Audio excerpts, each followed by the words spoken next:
I want to say this because our first meeting, I jumped down Frank's throat for what I assumed that he did.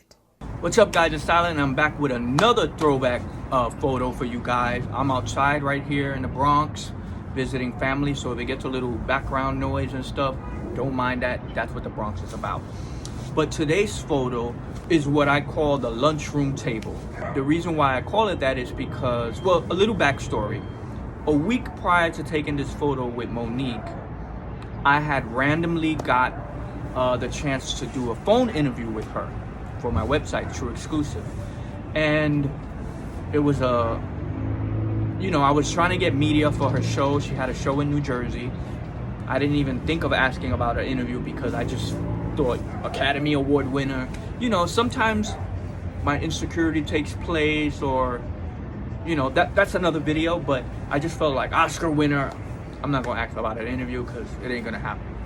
So in emailing, they actually said, do you also want to interview her? You know, they obviously knew about my website and all that I do and the interviews that I do, and I'm like, hell yeah.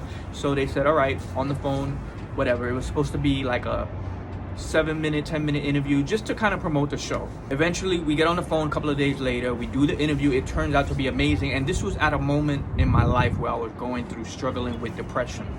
You know, that's another video, but for some of you who already follow me for years, you know about my struggles with depression.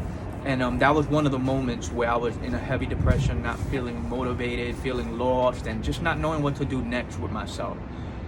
And so in talking to Monique after the interview, which almost lasted 30 minutes, you know, it was amazing. We talked about all kind of stuff, and we even talked about depression. And it just kind of inspired me and reinvigorated me, and it changed my life. The day after the interview, I remember waking up the day after I posted everything, you know, and the interview went viral. It was everywhere because one of the questions I asked was, because something was going on one of the shows, Love and Hip Hop, about a couple who was giving their man a pass to cheat or something of that sort. So I kind of just asked her that question about what does she think about that. You know, I wanted to get her views on that, and she answered how she answered. So, you know, I posted the interview, wake up the next day, it's viral. That clip, all these outlets, all these talk shows, all these blogs took that clip of the interview where she mentioned the pass to cheat and took it as if she was saying she gives her husband a pass to cheat. And it was everywhere. Like, it was on The View, it was on Entertainment Tonight. In a new interview with TrueExclusives, she said, oftentimes people cheat because of something they're not getting. Let's be honest enough to have those open conversations. Now, if you want to go further with it, let's be honest enough to have those conversations. What is it about that person that you find that you want to sleep with? Because they may give you something that I'm simply not willing to do.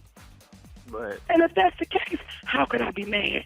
Because I'm not going to do it. Should I deprive you of not having it? Wow.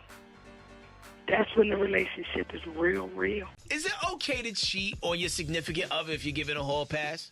What kind of question is that? Well, Monique says yes. Monique did an interview with TrueExclusives and gave her insight on love and relationships. The tide definitely turned when Monique gave her perspective on having a hall pass and cheating in marriage. It was literally everywhere, and I was like, oh my God, why would they take that and spin it into something, you know? And I know how the media works. I'm part of the media, you know. I don't do that, but I know how majority of media is. So I'm like, I hope she doesn't think I'm the one, you know? So whatever.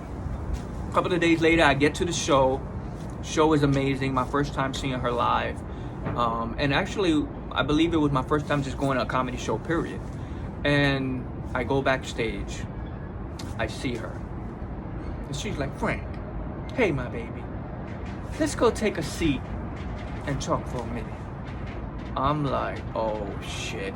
And I knew in that exact moment, I'm like, she thinks I put this out there like that. So we go to the table that you can see she's sitting at the table, and the room was kind of like a cafeteria-like, so it looks like a lunchroom table, hence me calling me the lunch table photo. So she sits, she puts a chair for me to sit, and you know, I don't want to go too deep into it, but she basically says, why would you take, she thought I spun it negatively. And I was taken aback because I'm so not that person. Like I've prided myself in having integrity and honesty and positivity, and everybody who's followed me for years knows that's what I'm about. So I was like mortified because not only are you accusing me of something, and I'm not saying this in a way of, you know, because she doesn't know. So, but in what I'm thinking in my mind, I'm like, oh my God, she thinks I'm this horrible, typical blogger person. This is not what it is. How am I gonna convince her? How am I gonna prove it? This is crazy. And then just me as a person, not being that kind of person, it hurt me too, you know? And then also, I told you, it was a pivotal moment in my life where I was so depressed. And after that day, I was just feeling motivated and inspired again. I hadn't felt like that in a while. So I'm just like going through all these things in my mind, and I just start telling her about me. I'm like, look, I'm not that guy. I'm not, you know, I do this. I went to Puerto Rico. I give back. It was all these emotions. Anyway, she could tell, you know, and she understood. I want to say this because our first meeting, I jumped down Frank's throat for what I assumed that he did. But what made us bond, and this is our 4th year, that brother came back to me and said, Monique, you didn't hear what you think you heard. So please let me explain to you what you heard. Most people wouldn't come back. Most people would just let it be what it is. So what I would ask y'all is, he's one of the real ones. And if he say it, it's the truth.